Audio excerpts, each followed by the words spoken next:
Alright, hello everyone. So, we're going to be doing our masterclass today on Sueños. Sueños is from the book Impressions on Wood by Julie Davila here. And this particular one, Sueños, is by Lalo Davila. So, really nice little piece in the Spanish style. First thing I would do, what does sueños mean? So, if you do a quick little Google Translate, if you don't know Spanish, it means dreams. So, this is already kind of setting up our emotional content that we need to try to capture. You remember, one thing about being a student is we're just so concerned with playing the notes. I think it's always important that we know what we're playing and what we're trying to convey to our audience. It just makes it that much more effective, right? Obviously, notes and everything else are important too, but capturing the right character is, of even more importance once all the notes are learned. So, dreams, what are we thinking? We're thinking something that doesn't exist. We're thinking, it's intangible. Thoughts, maybe memories.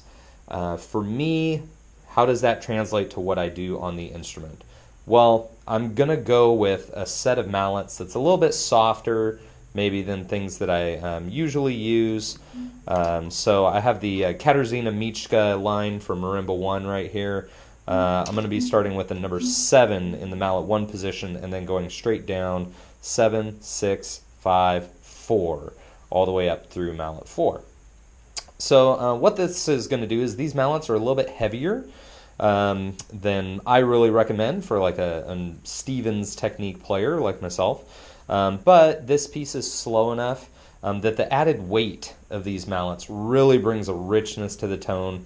And the softness of the number 7 and number 6 is excellent for these bass lines. It's just really kind of like the guitarrón, which is the very large string guitar kind of strumming that first note of each one with that bass mallet, and just letting that tone really carry through in the others.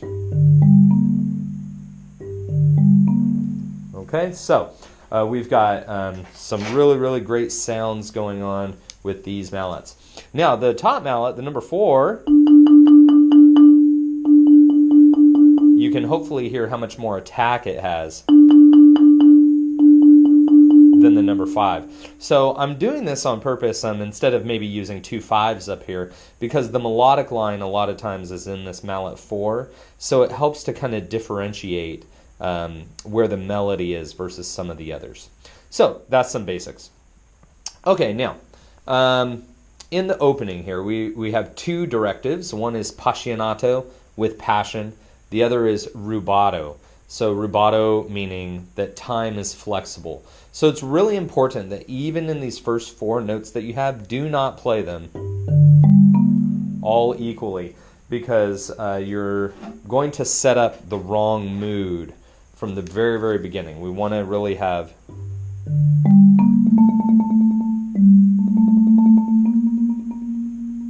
this nice little kind of stretching of time. So maybe you play the first note and then wait as you go. Boom, boom, boom, boom, boom. Okay. Now you notice there's a lot of dynamic directives in each one of these, so those are very important to follow, and pacing is of the utmost importance in the introduction here. So we really are trying to reach that peak by the downbeat of bar 6. Something I was kind of messing around with, I'm not sure if I would actually do this in a performance setting, especially because of the way I have my mallet staggered, but I was messing around with some things like this so that I don't have to move so much.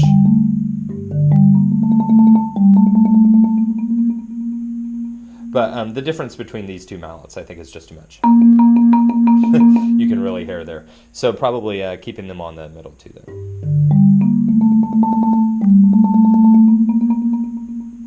But as smooth as possible.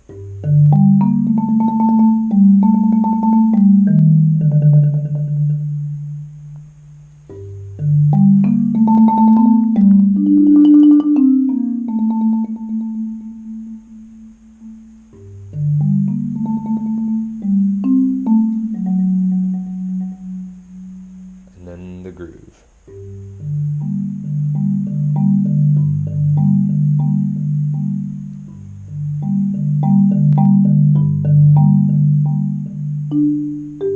Okay, great. So, if you've watched any of my other videos, then you'll know what a big proponent I am of really isolating out the melody. This is very interesting in the way that some of this is written because the melody is actually embedded in the accompaniment on occasion, and so it's not really clear 100% of the time where it's supposed to be. So, from the beginning, the melody is here. 2, 3, 4, 1. 2, 3, 4, 1. Getting that G there, and then here. So all of those notes are melody notes. It's interesting, and I don't know if this is a copyist issue, but if you look in measure 17, you have this accent that's down in the bass clef on the G. That note is part of the melody, but it's very interesting because later this returns in measure 35, and it's notated completely differently, even though it's the same music. I wish that they had notated it more like measure 35 instead of measure 17. It's much more clear that that note is supposed to be melody. And then if that was the case, they should have done the same thing in 18 and 36 and bring that A, B flat, C, bring those up to the treble clef as well. So there's just a little bit of inconsistency in the notation, and for a student, who maybe doesn't know exactly what they're looking for, that can be a little problematic. So put it all together. We're going to bring out the right hand over the top of the left hand, and it's important for the right hand to make sure that its roll is very clear. So when you come off of low,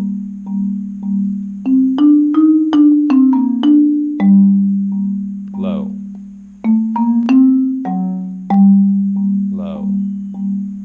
Okay, so that's the right hand's job. All right, so here's what this section might sound like.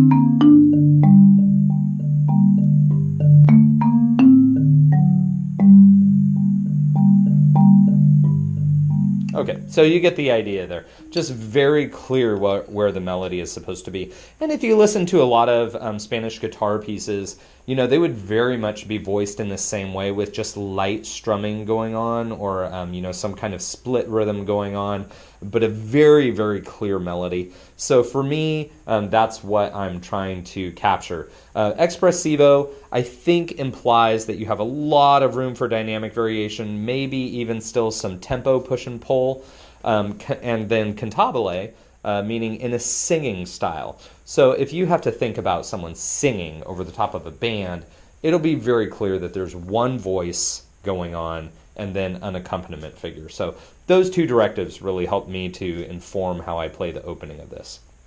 Now, as we get to measure 22, we have the age-old problem of 4 notes at once. Which one's more important? Okay, mallet 4. So doing the split mallets like this really, really makes it very clear. And you might even go, just to keep the voicing consistent there between the mallets.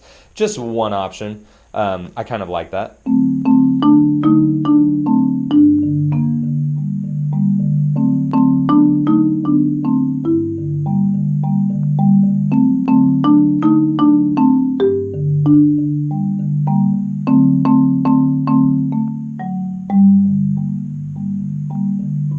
Okay, so, not a whole lot there, just really thinking about volume in terms. Okay, and then we're quite a bit louder once we get to 31. So I really like to kind of bring that one up.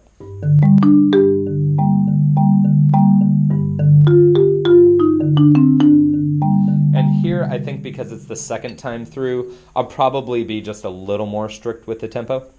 And then you have the 3 repeated figures beginning 36, 37, 38. I think each one of those should sound like an echo of the one before.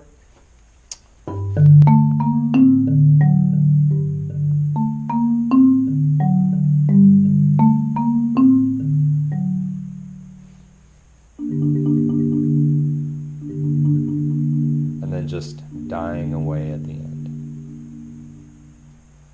Okay, so a lot of repetition in this one, and then the challenge there is going to be just making each phrase, really sound different. When you're starting this for the first time, I would really keep in mind that measure 31 is the peak of the piece. So everything that you do in the opening should be leading you to measure 31. So try not to ever get too loud too soon on any of these dynamic swells that you might be doing. All right, well, I hope that this masterclass has been helpful to you on Sueños by Lalo Davila. And if you have any questions, you can always reach out on Facebook or drop a comment on the YouTube video. All right, would love to hear from you, and take care.